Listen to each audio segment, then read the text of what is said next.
como adiantar, dentro da teoria geral da execução, teoria geral da tutela executiva, na aula passada nós falamos da evolução histórica do processo, né? Apresentamos considerações gerais sobre a execução como atividade concreta, que se diferencia da cognição. A cognição é abstrata, a execução é concreta, que está inserido na leitura do acesso à justiça contemporâneo, a ideia de satisfação da obrigação, né? Os senhores encontram isso lá no artigo 4º, parte final, lá fala-se expressamente lá incluída a atividade executiva, né? O artigo 6º também fala a ideia de efetivação, de satisfação do julgado, o artigo 82, enfim. A execução dialoga com essa ideia de materialização ou de satisfação da obrigação. E eu quero ver ainda outros tópicos introdutórios com os senhores, para que possamos formar uma base sólida. E eu quero muito rapidamente aqui tratar de um conceito possível de execução, né? E aí, vejam, eu diria que nós temos um conceito do professor Cândido Dinamarco e um conceito do professor Alexandre Câmara, que eu vou tentar meio que reuni-los aqui, porque me parece que são os mais consentâneos. Veja, a minha ideia aqui não é nem trazer uma conceituação, porque eu vou tirar de cabeça, né? A ideia precisa, o conceito precisa dos institutos, os senhores vão encontrar mais nos livros, né? Não é minha ideia aqui ditar para os senhores um conceito. Eu vou passar uma visão do Cândido Rangel Dinamarca, uma visão do Alexandre Câmara, que me parece ser, acho que captam melhor a ideia da execução, para fazer um fechamento com o que nós já tínhamos trabalhado na aula passada. O Cândido Dinamarca, ele na conceituação dele lá, e é o que eu vou pegar aqui pra gente, ele deixa claro que os atos estatais de natureza executiva, eles não dependem da vontade do devedor. Então, os atos estatais praticados na finalidade de satisfazer a obrigação que foi inadimplida, nós falamos na aula passada disso, né? Quando se fala em execução no sentido processual, quer-se dizer, portanto, execução forçada. A ideia de execução forçada, execução coercitiva, é implícita no sistema processual. Por quê? Porque no direito processual a ideia de execução não depende da vontade do credor. Vejam como é que isso diferencia bem, é por isso que eu destaco ela aqui. Isso diferencia bem, bastante bem, do que nós vimos de execução lá no direito civil, no direito material, como sendo sinônimo de satisfação, de adimplemento. Aqui, pelo contrário, a execução no plano processual, ela depende do inadimplemento, da não satisfação da obrigação de modo voluntário pelo credor. Pois superado o momento do pagamento voluntário pelo devedor, o Estado vai desempenhar atividades que são agressivas ao patrimônio dele, pouco importa a vontade dele. E aí, veja, uma das características da jurisdição, não sei se os senhores vão se lembrar, aí, né, devo reconhecer que é um pouco forçação de barra, mas devemos recordar. TGP 1, as características da jurisdição. E uma das características da jurisdição é a ideia de substitutividade. O Estado se substitui na posição jurídica daquele que descumpriu o ordenamento jurídico e reestabelece a ordem, vamos assim dizer, né? E aqui na execução isso fica claro. Como é que é a eficácia substitutiva na execução? O Estado se substitui a quem não pagou e ele, Estado, satisfaz na marra a obrigação inadimplida. Pouco importa a vontade do devedor. No momento em que a vontade do devedor é relevante, já passou. A vontade importa lá para o direito material.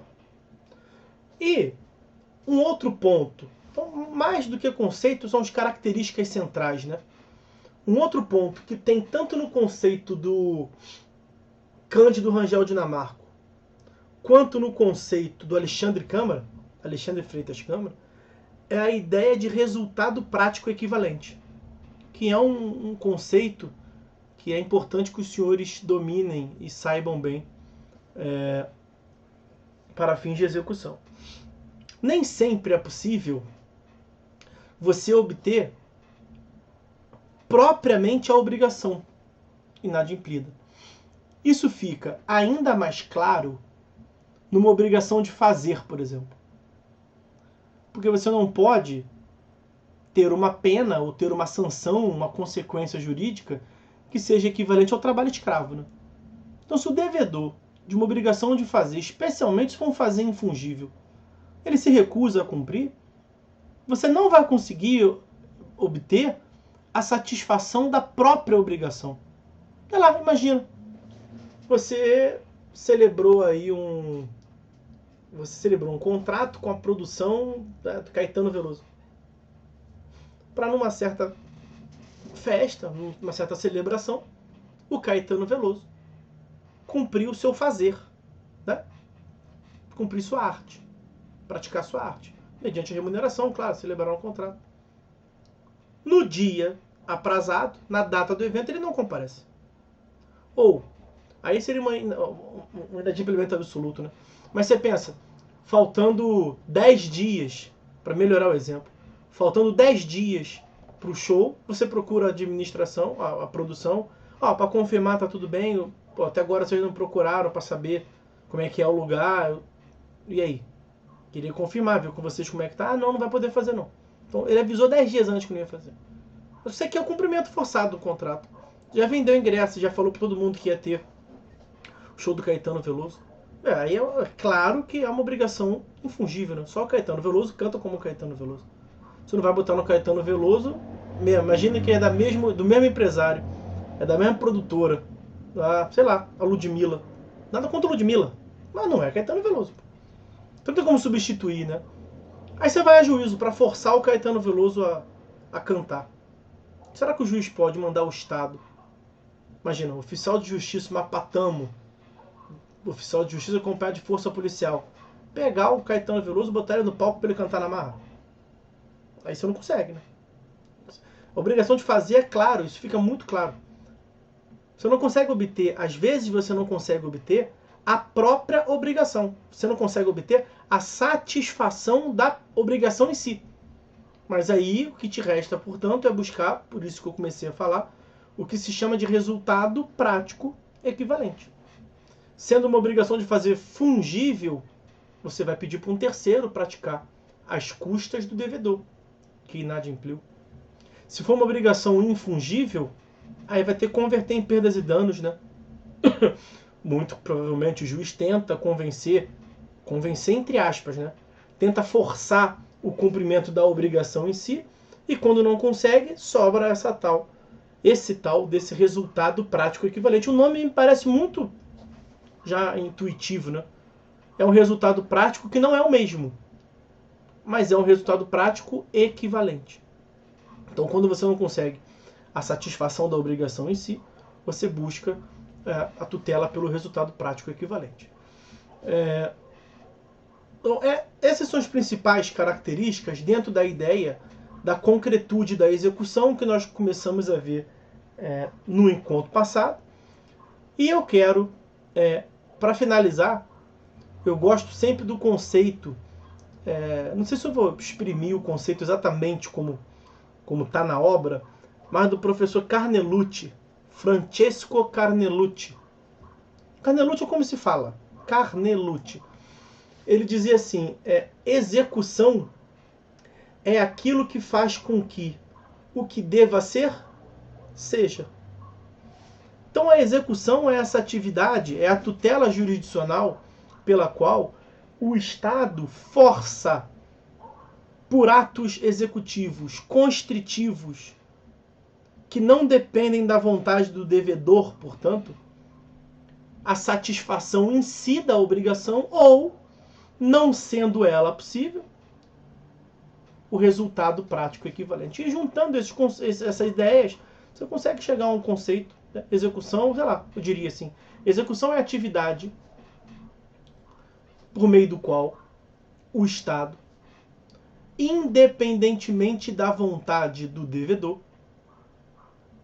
agride o seu patrimônio com vistas a satisfazer a obrigação inadimplida ou alcançar o resultado prático equivalente. É isso aí. Não lembro exatamente como é que eu botei no meu livro, não estou com ele aqui aberto, mas é certamente algo nesse sentido. Tá? Bom, então, a respeito da características principais, ideias centrais sobre execução, é isso. Eu ainda nesse ponto queria trabalhar com os senhores como uma complementação a natureza da tutela executiva, vamos assim dizer. Na verdade, aqui é muito mais, meus amigos, aspectos históricos da natureza da execução. Por quê? Porque não tem controvérsia hoje em dia. Né? Não se tem dúvida que a execução, a atividade jurisdicional executiva, é a jurisdição. Então não se tem dúvida da natureza jurisdicional dessa atividade de agredir o patrimônio do devedor para que coercitivamente, na marra, se busque a satisfação da obrigação em si ou do resultado prático equivalente. Isso é jurisdição. Mas, durante algum tempo, já se afirmou que a execução teria natureza administrativa, que não seria execução. E por quê? Porque na execução não há julgamento de mérito.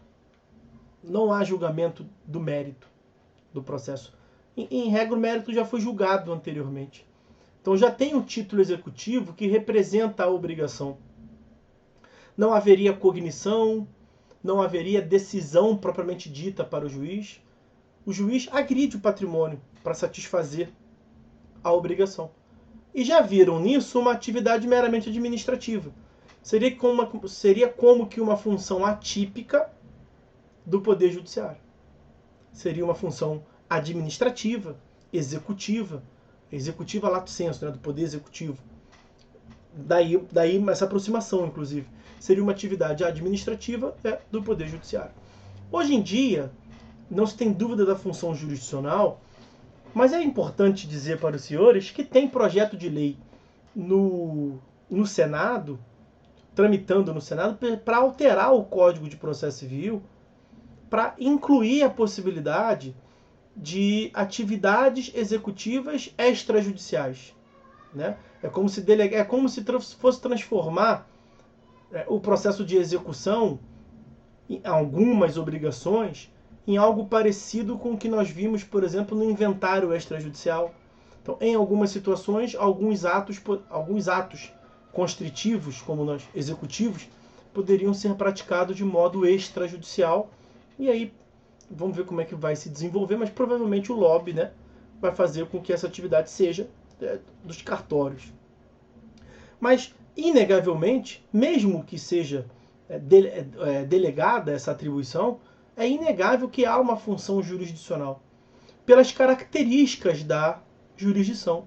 Seja a inércia da jurisdição na execução, ela foi mitigada com o Código de 2015, é verdade, mas na obrigação de pagar quantia, ela continua, ela subsiste. Falaremos disso melhor adiante.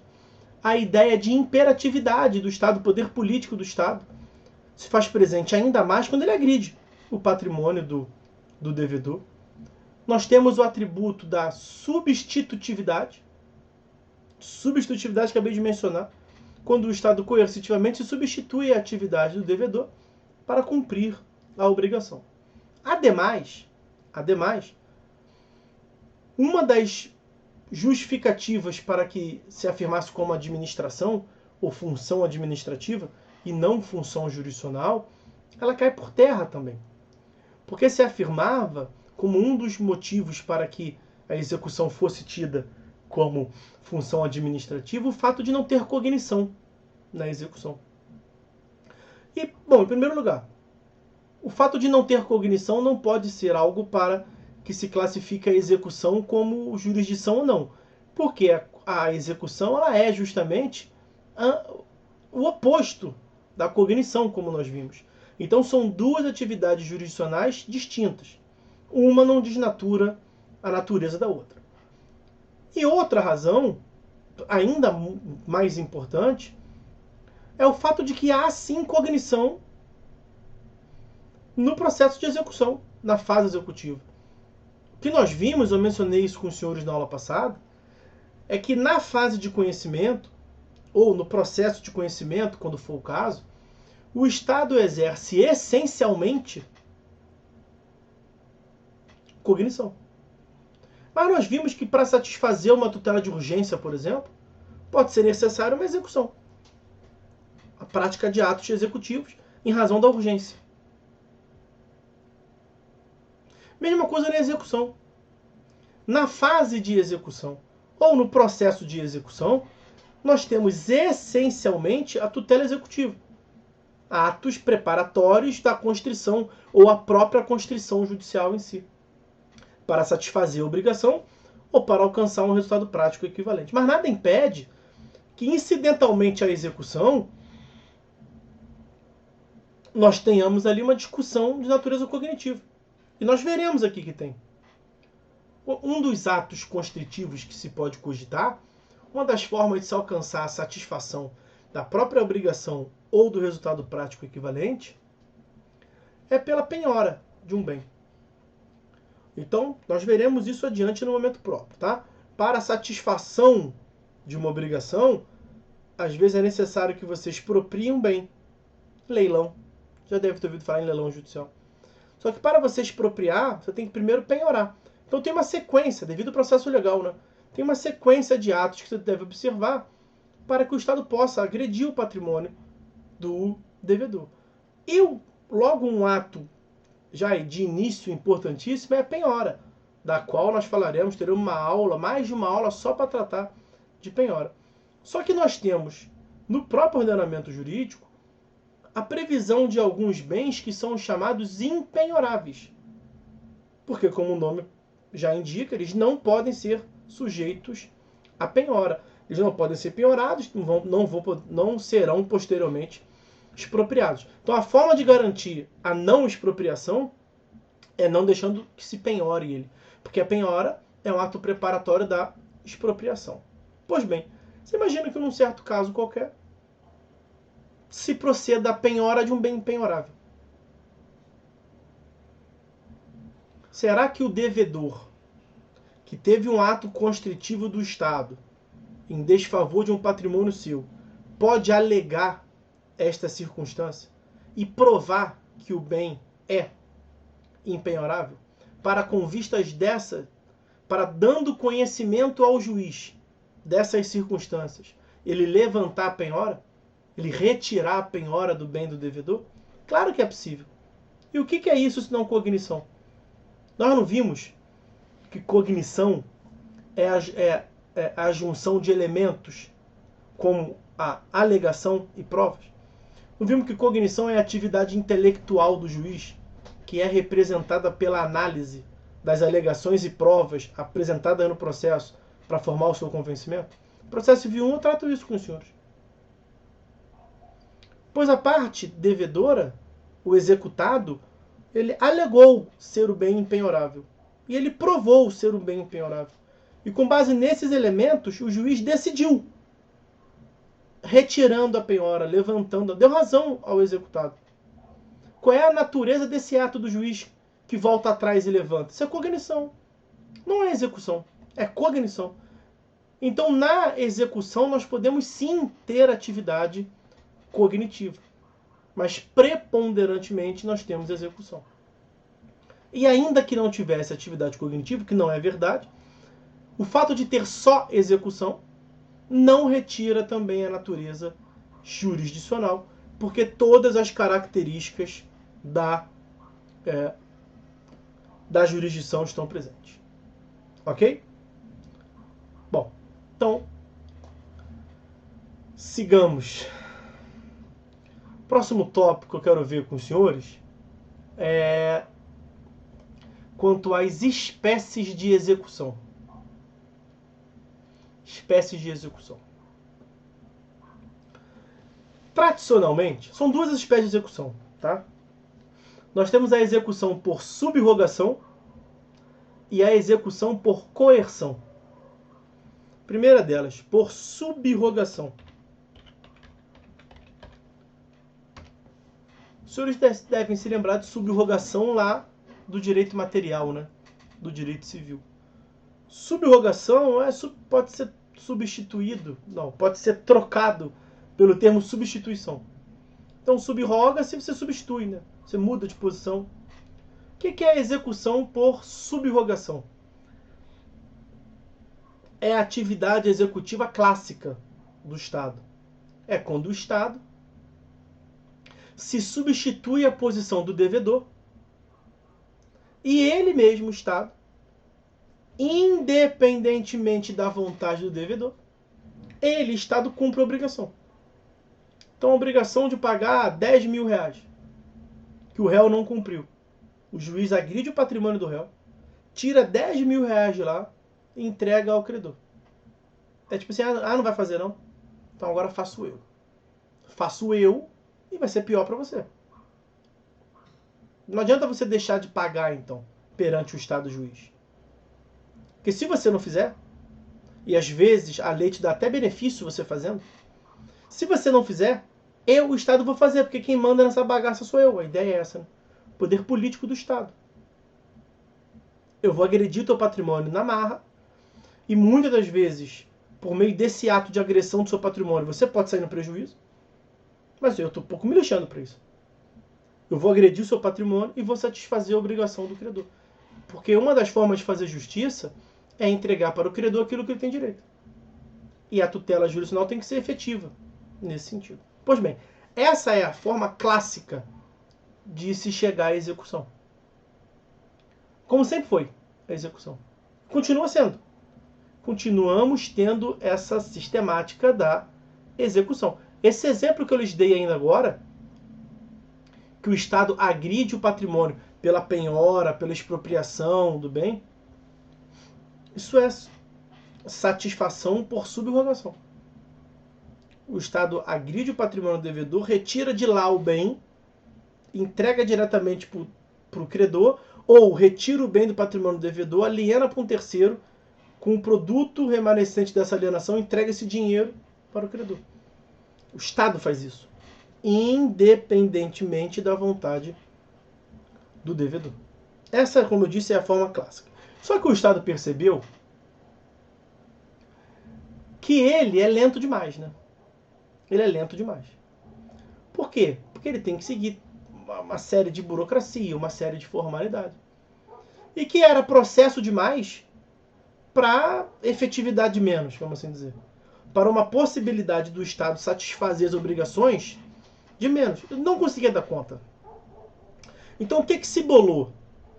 Se bolou o raciocínio de deixar essa atividade subrogatória para um segundo momento. Então, o ordenamento jurídico começou a ser alterado, mudado, já no código anterior e é mantido no código atual, para interpor, para anteceder a essa atividade subrogatória, que dá mais trabalho ao Estado, algumas técnicas, ora de um estímulo ao devedor, ora de uma coerção ao devedor, para que faça surgir na mente do devedor que vale a pena ele cumprir.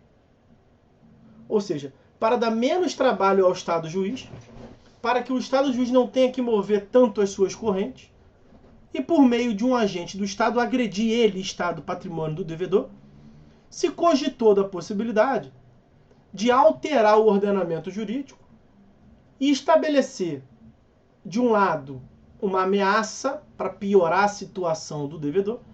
De outro lado, um ganho, um estímulo ao devedor, para ver se com esses atos, com esse empurrãozinho do Estado, o devedor se toca que é melhor ele cumprir. E se isso for obtido, dá no mesmo, é uma execução, porque nós tivemos atos estatais, por isso que alguns chamam de execução indireta. Mesmo que não tenhamos diretamente uma execução, você vê que o cumprimento não se deu voluntariamente, espontaneamente pelo devedor. O devedor cumpriu porque, ameaçado que ele foi, ele viu que era melhor ele cumprir. Então, volto a dizer, a técnica da execução indireta ou da execução por coerção não substitui, não altera, não exclui, não pré-exclui a subrogação. O que se tentou fazer foi alcançar a satisfação da obrigação por um ato do devedor quando ele foi ou ameaçado ou estimulado pelo ordenamento jurídico a cumprir. Isso sendo alcançado é bom para o devedor, que não aumentou seu prejuízo, é bom para o credor, que satisfez a sua obrigação, e é bom para o Estado, que cumpriu a atividade executiva, conseguiu prestar um serviço público efetivo sem ter tanto trabalho. O trabalho que ele teve enquanto Estado foi dar uma canetada e mudar o ordenamento jurídico, mudar a lei. O Estado juiz mesmo não teve trabalho. A lógica é essa. Evitar que o Estado juiz precise, em todo caso, exercer a subrogação. Então, dentro da técnica da execução por coerção, que também podemos chamar de execução indireta, nós temos a previsão, portanto, de meios que fazem pressionar psicologicamente o devedor para que ele mesmo cumpra a obrigação. E o principal exemplo que nós temos, inegavelmente, todos vão logo entender, é a prisão civil do devedor de alimentos. A lei diz, olha, essa obrigação aqui para mim é muito importante. É uma questão de sobrevivência de um hipossuficiente, de alguém que necessita ser alimentado. Então é o seguinte, meu filho, uma vez intimado para pagar, se não pagar em 3 dias eu vou te prender, tá? Dá para arrumar o dinheiro, por favor? E eu enquanto Estado, não vou agora penhorar teu bem, não vou agredir teu patrimônio. Eu quero que você cumpra. Só que eu estou te dando um tremendo de um estímulo. Paga para eu não te prender. Veja, uma ameaça, né? Uma ameaça maior do que essa não tem. Essa é o exemplo por excelência. É o maior exemplo de ameaça e de coerção que nós temos. Um outro exemplo é uma multa que nós temos em regra prevista lá no artigo 520 e 525 do CPC, aqui, no seu... Não, 523. 523, parágrafo 1º. Pensei uma coisa, eu falei outra.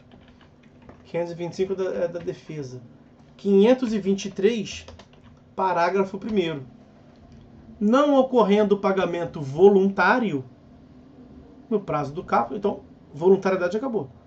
O débito será acrescido de multa de 10%. E também honorários de 10%. Então, o prejuízo econômico do devedor aumenta em 20%. Só porque ele deixou de cumprir. Qual é o recado que o Estado quer passar? Cara, ao final eu vou pegar teu dinheiro. Isso é um plano das ideias, né, meus amigos? Nem sempre isso acontece. Mas o que o Estado quer passar de recado pro devedor é o seguinte. Cara, eu vou pegar teu dinheiro no final.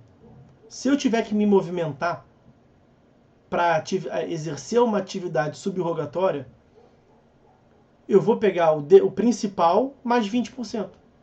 10 a mais para o devedor e 10 para o advogado do devedor. Então, cara, não compensa. Você vai ganhar um tempinho a mais, mas vai ter 20% de prejuízo majorado. Será que vale a pena? Então percebe que o legislador tenta incutir na mente do devedor que não vale a pena para ele prosseguir. E com isso ele visa estimular o cumprimento da obrigação. E se ele conseguiu fazer assim, ótimo. Menos trabalho para o estado juiz. Tem várias outras técnicas. Tá? Falei da prisão civil, falei da multa de 10%. Temos o protesto. O protesto é possível que ou a parte ou o estado juiz, em regra, a parte interessada, artigo 517. Tem uma previsão no artigo 528, parágrafo 1º, que é na ação de alimentos, na execução de alimentos, o próprio Estado protesta o título. E no que consiste protestar o título? É uma forma de negativação do nome do devedor. Não tem cartório do protesto de título e documentos? Seja negativação. Os juízes sempre reclamaram disso. Qualquer documento você pode levar ao cartório e protestar. Por que não pode levar a sentença? Porque não tinha previsão em lei. Agora tem. Agora você pode levar a um protesto, ao cartório de protesto, para negativar o nome do devedor, o título executivo. Para mostrar, ele não cumpriu o título, né? Para mostrar que ele é mau pagador, mau cumpridor das obrigações.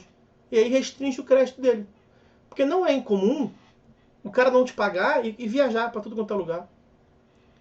Comprar as coisas parcelar, financiar o carro. A ideia é dificultar a vida dele, né? Ele está dificultando o devedor, a vida do credor e do Estado juiz. O Estado juiz e o credor podem dificultar a vida dele também. Tudo isso com vistas a forçar o adimplemento. Além disso, então eu falei aqui da prisão civil do devedor de alimentos, falei da multa, e a prisão civil eu não fiz menção ao dispositivo, é o 528, deixa eu ver o dispositivo que mais claramente, ó, nós vamos voltar a isso, tá? Mas só para não deixar vocês também sem. 528, parágrafo 3º do CPC. Eu nem vou ler, não. Tá falando lá, se o devedor não satisfazer, tal, vai poder ser preso de 1 a 3 meses em regime fechado. Mais ou menos isso aí. E um outro, o Wagner diz, e quanto à apreensão do passado... Aí, é isso. Uma outra modalidade de execução indireta que nós temos é a que se encontra no artigo 139. Foi até ele que me levou eu pegar esse 528 aí, porque eu pensei, pô, eu tô pegando os dispositivos das outras, não vou pegar da prisão civil. Então, ó, deixa eu apagar aqui. O artigo 139 está lá na parte geral do Código e ele trata dos poderes do juiz, né, dos poderes e dos deveres do juiz.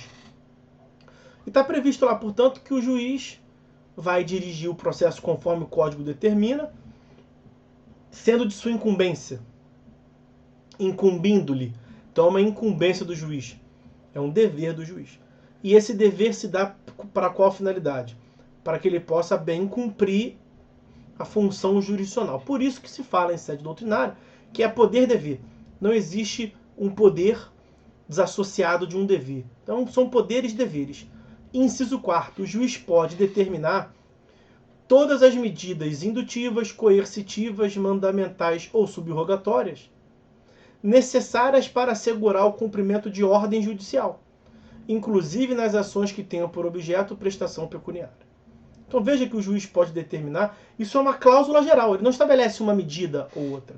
É desse dispositivo, 139, inciso 4º, que, como Wagner adiantou ali, se cogita, em sede jurisprudencial, da apreensão de CNH, de passaporte. Agora, o que foi decidido por uma decisão recente do STJ? Eu estou sem as minhas anotações aqui. Como eu disse, eu cheguei correndo, meio que azucrinado de uma viagem do Rio. Não estou com a anotação aqui. Mas numa decisão recente, o STJ sedimentou o entendimento de que essas medidas executivas, essas medidas coercitivas, como a apreensão, que não tem previsão expressa em lei, né, mas estão inseridas ali na cláusula geral do 139, inciso 4º, elas dependem de um esgotamento. Então, primeiro você deve esgotar as vias legais. Primeiro você deve tentar a execução direta pela... Aí nós vamos ver que cada modalidade tem um tipo de ato executivo próprio. Então, primeiro você tem que esgotar as tentativas comuns, vamos assim dizer, básicas, para que depois você tente esse 139, inciso 4, como apreensão de CNH. Não me parece ser a melhor solução. Não me parece ser a melhor solução. Acontece que muitos juízos eles eram também desenfreados, né, nessas medidas atípicas. Isso se chama medida executiva atípica, porque se contrapõe àquelas que têm previsão tipicamente no ordenamento jurídico. E aí me parece que a questão aqui é trabalhar melhor com a ideia de proporcionalidade. Então, para pagar uma dívida de R$1.000, tu vai apreender o passaporte do camarada? Parece que é uma medida gravosa demais. Aí depende muito do caso concreto, né? Toda a proporcionalidade depende das nuances do caso concreto. Aí você imagina, um cara que é mega empresário, que trabalha... Você vai ter sempre... Trabalha viajando muito, né? Usando dos aeroportos. Você vai ter sempre aquele argumento, que é o que os juízes se fiam, e tem lá uma certa dose de razão, que quer se livrar disso, paga, né?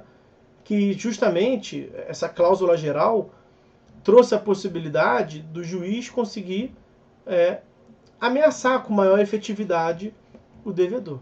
Só que em alguns casos mostrava-se realmente absolutamente desproporcional essa medida. E aí tudo que você exagera, né, você tem uma restrição. Só que me parece que o STJ restringiu demais. Só pode utilizar essas técnicas quando acabar com as medidas típicas. Me parece que é algo muito severo e que acaba depondo contra a efetividade do processo. Mas é o que temos, é o que determinou o STJ e é como está vigorando hoje em dia. Ok? Pois bem, além, meus amigos, além da medida coercitiva, anota aí também 782, parágrafo 3º. 782, parágrafo 3º. Que é a inscrição do nome do devedor no cadastro de inadimplente, né? SPC Serasa. Essa é uma medida que é alcançada pelo protesto do título também. Só que o protesto do título pode ter uma despesa, né, para o exequente que venha a inibir a prática de tal ato. O juiz determinar a inscrição no SPC Serasa é muito mais cômodo, né?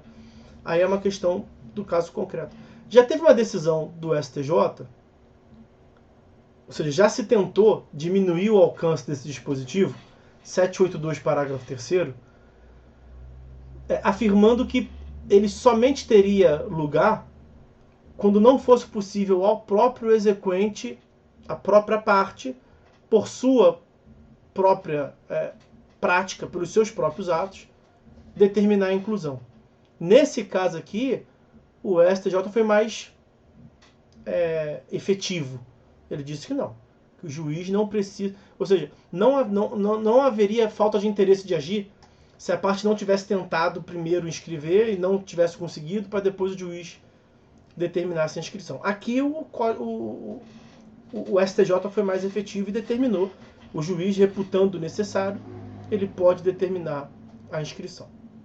Então esses são os principais exemplos do que se chama de execução por coerção ou execução indireta, que tem na ameaça, na coerção, uma tentativa de fazer surgir na mente do devedor que vale a pena cumprir, que é jogo para ele cumprir. Só que eu disse, além da ameaça, nós temos um estímulo. Aqui fica um pouco contraditório, que vai ser uma execução por coerção, mas que não ameaça, né? Porque coerção é sinônimo de ameaça, né? Uma execução por coerção que concede um estímulo. Fica incoerente, mas é porque primeiro surgiu a execução por coerção fruto da ameaça, como a prisão civil, por excelência. E aí depois o legislador cogitou de trazer outras situações que seria interessante para fazer cumprir as disposições. E aí, além da ameaça em si, passou-se a prever também a possibilidade de um ganho, né? Um estímulo, portanto, ao devedor. E aí, nós vamos encontrar isso no artigo 827,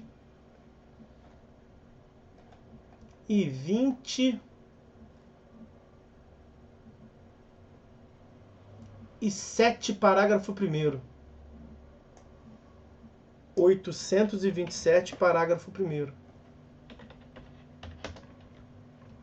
Ó, o 827 nós veremos adiante, em outra fase. Depois da P1, provavelmente. Ele trata do procedimento da execução de pagar quantia por título extrajudicial.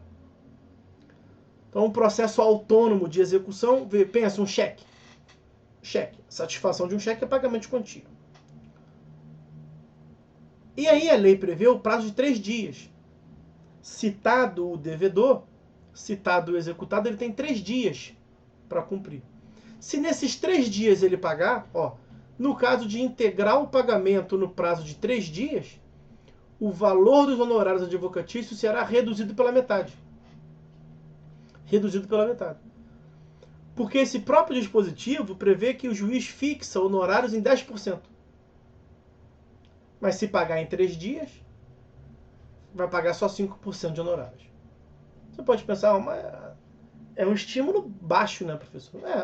Tudo bem, pode realmente não é algo tão alto assim.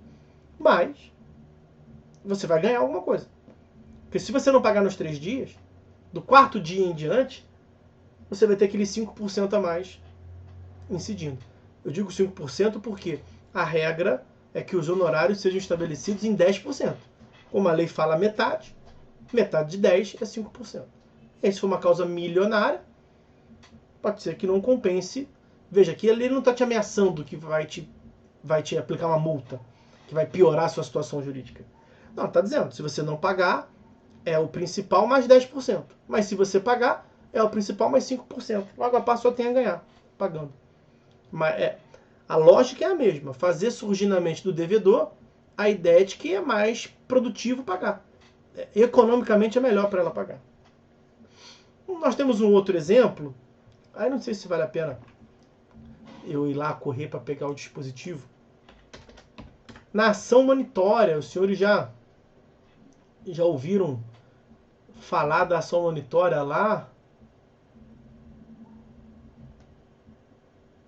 em procedimentos especiais? Aqui, 701. No 701, na ação monitória, nós temos a previsão de que os honorários vão ser pela metade, mesma lógica, mas o parágrafo 1º exime o devedor na ação monitória das custas. O réu será isento do pagamento de custas processuais se cumprir o mandato no prazo. Então veja que aqui é um estímulo também. É um estímulo ainda maior. Metade dos honorários, mais isenção de custas. O Estado fala assim, eu trabalho de graça. Tem que pagar custas não. Fica por minha conta. Se você cumprir o título. Tá? Então, essa é a execução indireta ou execução por coerção, que é um antecedente lógico, vamos assim dizer, à atividade do Estado na modalidade da execução por subrogação. Ok? Bom, a gente fecha então essa primeira parte